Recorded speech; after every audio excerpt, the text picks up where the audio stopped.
So I've been getting a lot of messages lately of people really struggling in throwing the spiral, and whether it ends up being more like a duck or going more to one side, just having a real issue in throwing the football consistently. And so I just want to go over a few things that can be contributing to any type of struggle with throwing a spiral. The first thing I want to go into is how you're actually holding the football. So you can see with me, I got 2 fingers off the laces, 2 fingers kind of on the laces. I'm just trying to spread my fingers out, and I try to get that index finger pretty high. And the big thing that I really want you to understand is, like, when you're holding this like a baby, it almost has like the same shape ahead of a lot of babies. As many of you should know, when you're holding a baby, you have to be nice and gentle. You don't want to be holding it all tight and squeezing it really tight. And a lot of you guys are just holding the football way too tight, right? Think of it like, you want to have protection when you're holding a baby. You don't want it to be all over the place and falling, right? When you're holding a baby, you don't want them to just fall over. But at the same time, we don't want to be squeezing it and squeezing the life out of the football or squeezing the life out of the baby. So think of it like you're holding and protecting a baby when you're actually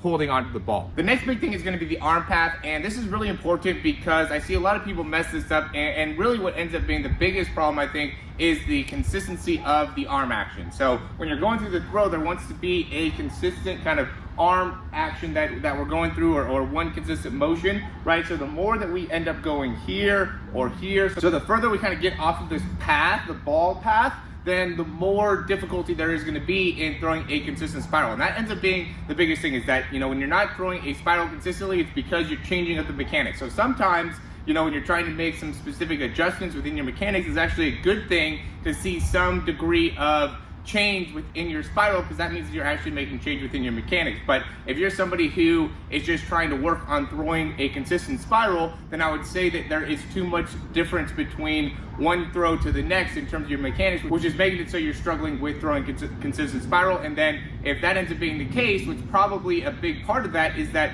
when you're throwing, you're just way off with your actual motion of the football. The football wants to be able to have this kind of throwing plane that it's going through, and so when you end up going too far back here or over to the side here, it's going to be a lot more difficult to be consistent with how the ball comes out of your hand. The next thing goes into how the ball is leaving your hand. So when the ball is actually leaving your hand, you want to be here, and there's like a rotation that's happening in your hand, right? So you're here and you're turning the hand, so it's kind of moving like that. But and that's before you actually release it. Then when you release it, it wants to be pushing with that index finger and then rotating through, and then the arm wants to be coming across, right? So I'll show you going facing you guys.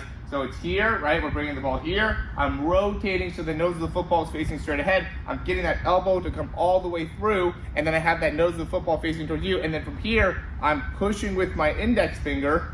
Okay, so my index finger ends up being the last thing that comes actually out towards you, and then I'm coming down from there. I'm not going like that, right? I'm going like that. Not like that.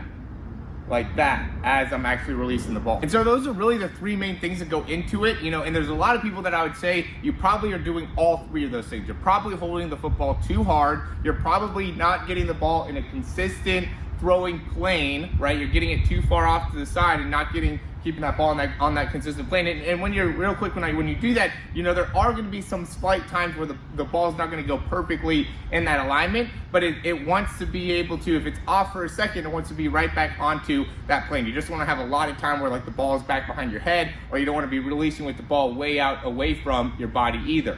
All right, and then the last thing is that when the ball's coming off of your hand, you're probably not making it so the wrist flick is consistent, right? You might be every once in a while getting that good wrist flick and making it so you're releasing with that index finger coming back and through. And, even with those, when you do that 1 out of 10, that might not be a consistent throw. It has to make it so you can do that 8 out of 10 times, and then you'll be able to start to understand how to throw a consistent spiral. But again, this is a very delicate thing. The football is very delicate. It's like a baby, like I said. So if you are not treating it correct, it's going to whine and scream and not be a good spiral. So you have to be able to treat it nicely and be able to be very consistent in the treatment of it in order for you to get the result that you're wanting to get. I'm going to do a couple throws so you guys can actually see what throwing the spiral looks like.